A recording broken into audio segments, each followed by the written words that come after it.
Today, we're looking at a green ink by Caran Delicate Green. Hi, I'm Adam, and I'm an ink guy. I get inks, test them, and share the results with you. Now, there's timestamps down below so that you can skip around, but if you got the time, I'd appreciate you checking out the entire video. Also, if you're interested, you can follow me on Instagram, and if you're new here, I would invite you to subscribe. In order to make sure I have a range of experience with this ink, I do the writing samples, then put the ink into this Nimicine Fission with a broad nib. I wrote with it for a day, and then used it to take my notes for this video. In order to have some standardization while looking at writing samples, I always use Clairfontaine, Tomoe River, and Rhodia paper, although there are additional writing samples that occur much later in the video. Now, let's look at the writing sample. I picked this ink up in sample form, so it came in a vial like this. And to keep my writing samples consistent, I use a Jinhao 159 with a Goulet 1.1 stub, a Jinhao X 450 with a Goulet medium, and a Jinhao X 750 with a Goulet extra fine. Now, this is kind of difficult to read looking at my monitor, and I am really hoping that this is going to come through after filming very well. The Clairfontaine has no bleeding, no ghosting.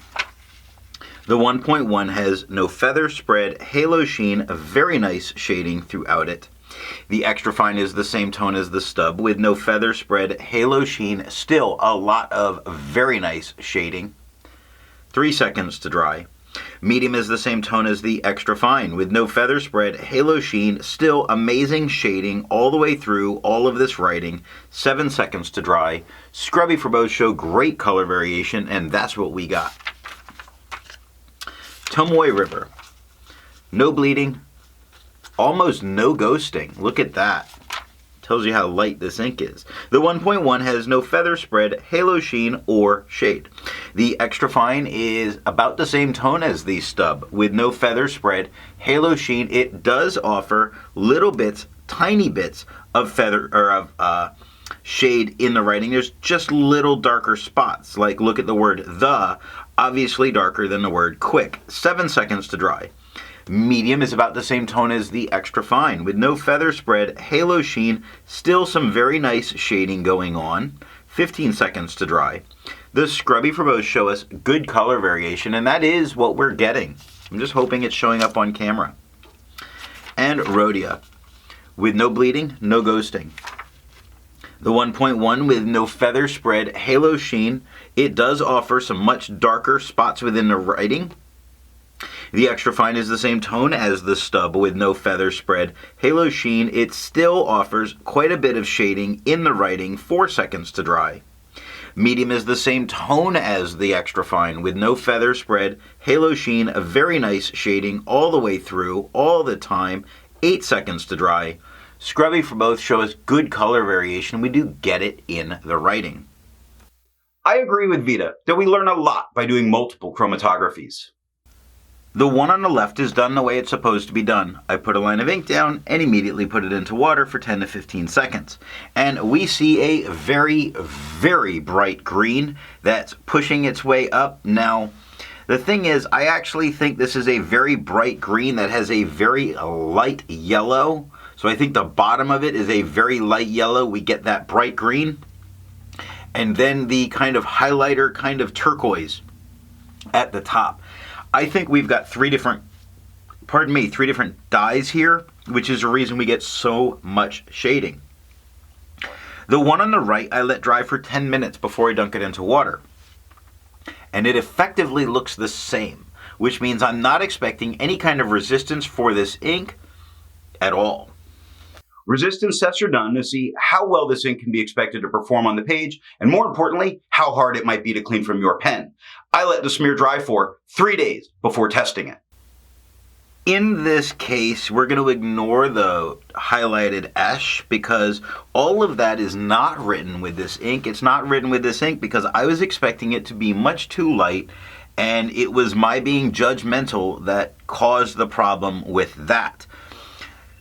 So we don't have a highlighter answer here. Now, water is reactivating and lifting this ink up. Now, it's not all coming up. We do see some of the green still very much there. That's only 30 seconds of the water sitting on the page. pen flush is breaking the ink up a lot more off the page. We're getting to see the very beginnings of the paper coming through, that white of the paper coming through. Now all that I needed was water to get this out of my pen. I don't think I've ever needed anything more than water to get a Caran ink out of my pen. The 1/3 bleach solution is completely removing it from the page, but I didn't need to use it. I test viscosity or flow by using a tilt test that I've linked in this video. For the inks I've tested, I have found an average viscosity of 2.5, with the realm of normal being from 2.1 to 2.9. Caran Delicate Green has a viscosity of 1.66, making this a very wet ink.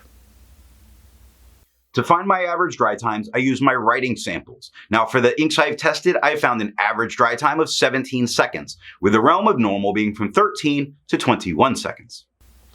Caran Delicate Green has an average dry time of 7 seconds, making it very fast drying.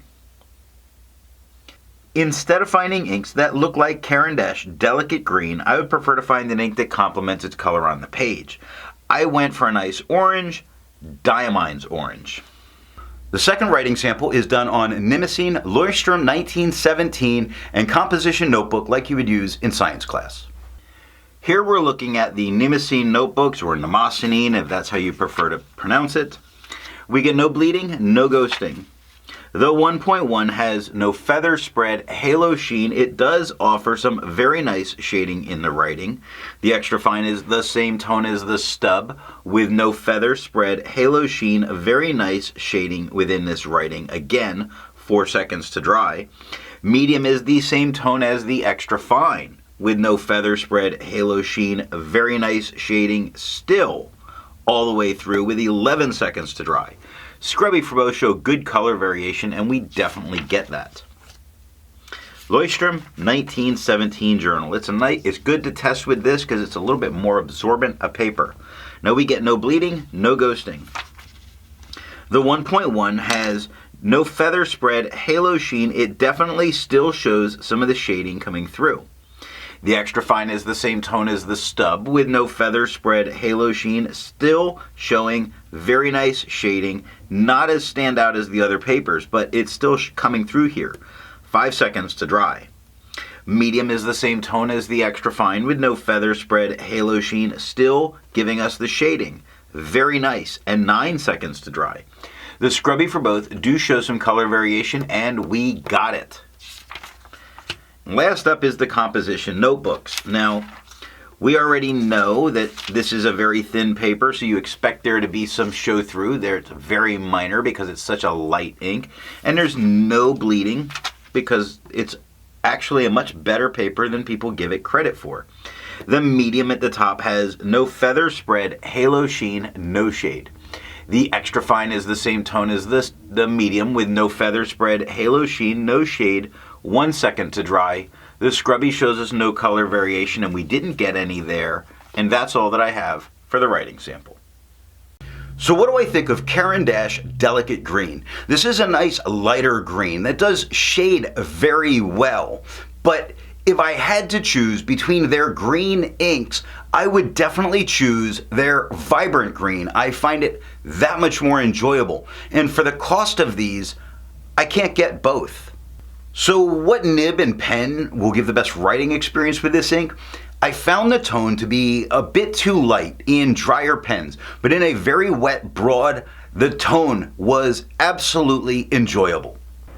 I put out a new ink review every single day, so that if you're not already subscribed, I'm going to remind you, go ahead and subscribe. Thanks for watching.